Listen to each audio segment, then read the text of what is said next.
For more on this, maybe he's got an answer. Matt Stoller joins me. He's the Director of Research at the American Economic Liberties Project. He's also the author of Goliath, the 100-Year War Between Monopoly Power and Democracy. Matt, welcome to the show. Thank you for being with us. Hey, thanks for having me.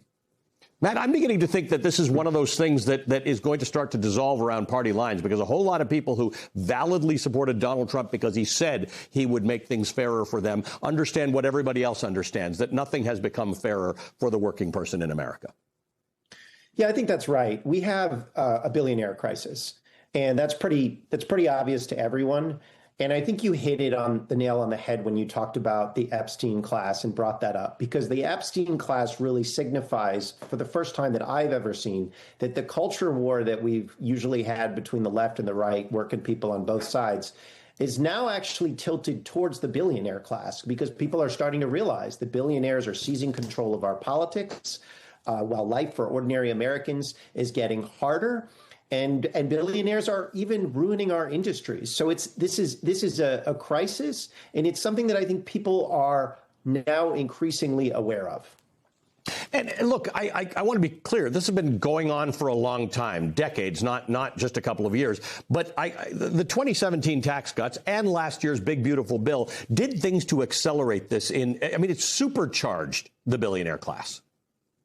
Yeah, I think you can. I mean, in 1980, there were less than a handful of billionaires. And today, there are thousands of billionaires. And it's not because, inflation increased and so the same net worth is just a little bit higher today. No, in fact, what has happened is we have structured our economy around creating billionaires. And something like the Trump tax cuts, both versions of it, but also a whole set of policies, regulatory policies, enforcement priorities, facilitates the increase of wealth at the very top. I mean, you can look at something like, on Monday, the Trump administration tried to settle and effectively pardon the company Ticketmaster, which is run by someone who is near a billionaire, maybe a billionaire.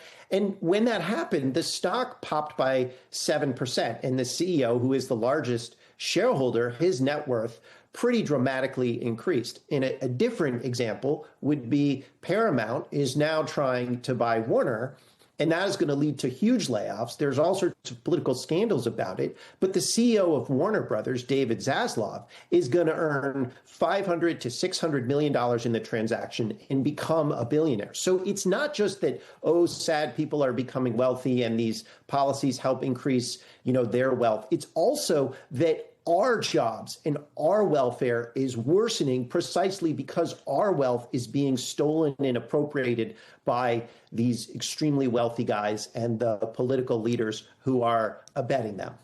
And one of the things you write a lot about is that monopoly is not it's not an economic thing. I mean, it's thought of as economics, but you discuss how monopoly is a democratic problem. Right. A monopoly is just basically a dictatorship of an industry. Right. It's political control. And it just happens to be in the economic sphere. But if you talk to somebody who works in any monopolized industries, and increasingly most of our industries are controlled by a small group by either one company or a small group of them. If you talk to people in that industry, they are scared of that dominant player. They won't talk about it because they are frightened. And that's not just a question of, their bank account shows a certain number of zeros or not. That is a function of their liberty. And look, poor people are afraid to speak out. But at this point, even wealthier people, if you're not super wealthy, even wealthier people are afraid to speak out because of the level of control in our economy, and everything from meat packing to entertainment to, row crops, wherever you look, it's dominant control. And so when you start to see more authoritarianism coming into politics, it's because people have gotten used to that authoritarianism in their daily life, in the way they work, in who they sell to, in who they buy from, and so on and so forth. Well, it's an important conversation because everybody's leaning into the conversation of affordability, but it's not a matter you solve unto itself. It is a policy issue that has to be discussed that will result in greater affordability or at least greater wealth for working and middle class people. We'll have that discussion another time. Matt, thank you as always. Matt Stoller is the Director of Research for the American Economic Liberties Project and the author of Goliath, the 100-Year War Between Monopoly Power and Democracy.